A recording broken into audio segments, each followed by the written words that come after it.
Even before meeting with the Attorney General, Sessions said he's made it clear to the president that he's not quitting. No, I do not intend to resign. I told him that I would not resign. It's too important that I actually stay the course all the way. And announced first that he had just placed a call a few minutes earlier to FBI Director William Sessions asking for his immediate resignation. He said that the Attorney General had asked the Director Sessions to resign over the weekend. Director Sessions had refused, and he, the president, had called him. He said it was not a result of an internal vendetta at the FBI. This afternoon at approximately 3:50, President Clinton called me from the White House with Attorney General Reno, and we had two conversations, the first one of which was to inform me that I would no longer serve as the head of the FBI and that he was terminating my service as director. Good afternoon. I have just met with the White House staff to basically talk with them a little bit about the death of my friend of 42 years, Vince Foster. Our job is to gather facts and to evaluate those facts and to get at the truth. I have a very strong belief in facts and in truth, and that the facts will come out and the truth will come out eventually. People that have been drawn into questioning the Foster case because of what's been published by Christopher Ruddy or the Washington Post, the Washington Times, may not be looking at the best evidence. The best evidence hasn't been reported. And people like Patrick Knowlton, his story hasn't been told. On July 20th, 1993, I stopped into Fort Marcy Park at 4:30 p.m. in the afternoon. It's Tuesday, July 20th. And he didn't know it, of course, at the time, but Vince Foster was dead at the time that Patrick pulled into the park. Patrick is a witness that could open up a very large can of worms. If he wanted me to say, well, it could have been, but I kept saying, no, that wasn't the car with the Arkansas license plates. The car with the Arkansas license plates was older and brown and looked nothing like this car. And I said, you know, I'm not going to change my story. This is what I saw. This is not the car I saw, and you know, that's all I can say about it. These men were approaching Patrick and following him and staring at him. So it's back to back to back to back. Very, very strange. So we talked to, eventually, I've talked to a number of experts who are familiar with this technique of intimidation. And what they said was, well, yeah, they're familiar with it. It's used by federal intelligence and investigative agencies. And what it does is it has two objects, two purposes. Number one, it warns the witnesses and scares the witnesses and intimidates the witness. And if that doesn't work and the witness continues to tell the truth about whatever it is that they've seen, it will discredit him. I mean, who's going to believe somebody who says that every time he leaves his building, there are strange men on every street corner following him and staring at him? And there's the FBI agent. I said, what are you doing up here? He goes, well, you know, I was just in the neighborhood. And I said, well, wherever you called me from, did you hang the phone up? I said, my phone's not working. And he goes over to my phone and picks it up. And I never really thought about it. He knew exactly where my phone was. Goes over, picks up my phone, and, oh, that's dead, all right. I know it. Then he hangs the phone up, and he unbuttons his coat. He throws his coat open, and I see his sidearm, you know, and he sits down. He says, like this kind of thing. He says, oh, tell me about this problem he had over the weekend. Among other things, the American people have been told is that 3 separate entities have investigated this case, or 4 separate entities if you include Congress. They say, well, first the park police concluded suicide in the park, and then the Fisk probe concluded suicide in the park, and then the Starr probe included suicide in the park.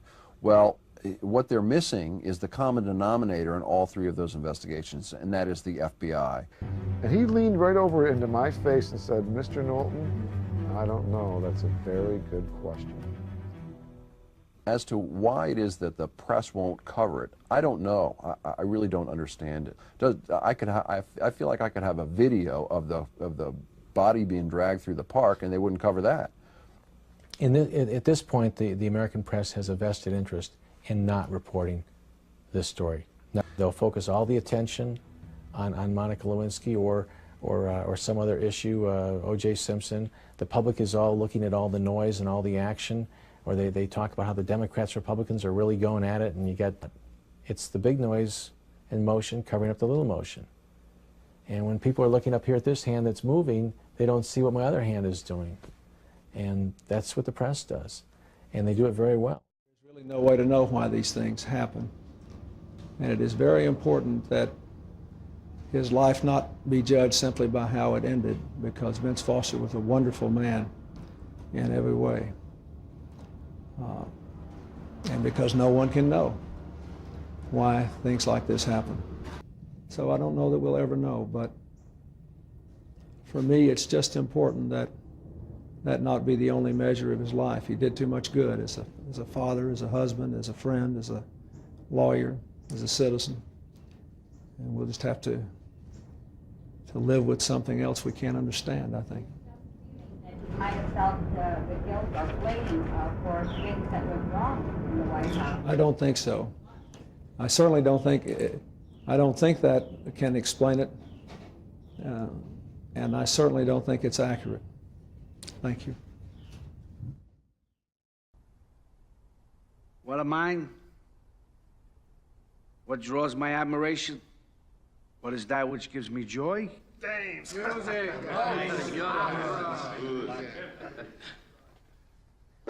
Baseball.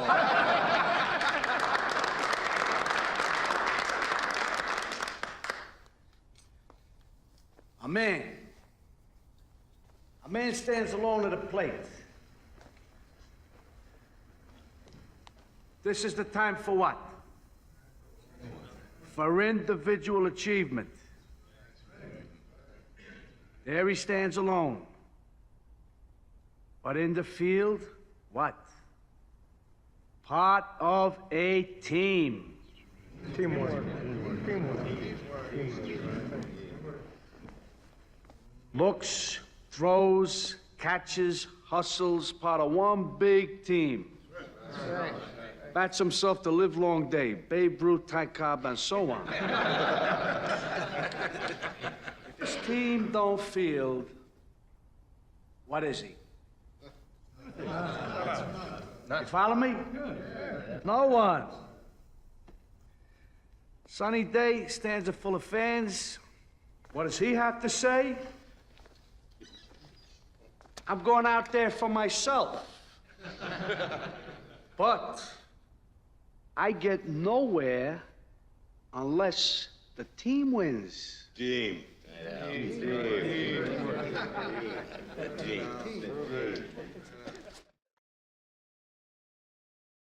And FBI Director William Sessions finally got the message today. It's time to go. He was fired by the president personally after refusing a request from Attorney General Janet Reno to step aside. After a thorough review by the Attorney General of Mr. Sessions' leadership of the FBI, she has reported to me in no uncertain terms that he can no longer effectively lead the Bureau and law enforcement community. After the president's announcement, Sessions said he's done nothing wrong. It is because I believe in the principle of an independent FBI that I have refused to voluntarily resign. I will speak out in the strongest terms about protecting the FBI from being manipulated and politicized both from inside and from out.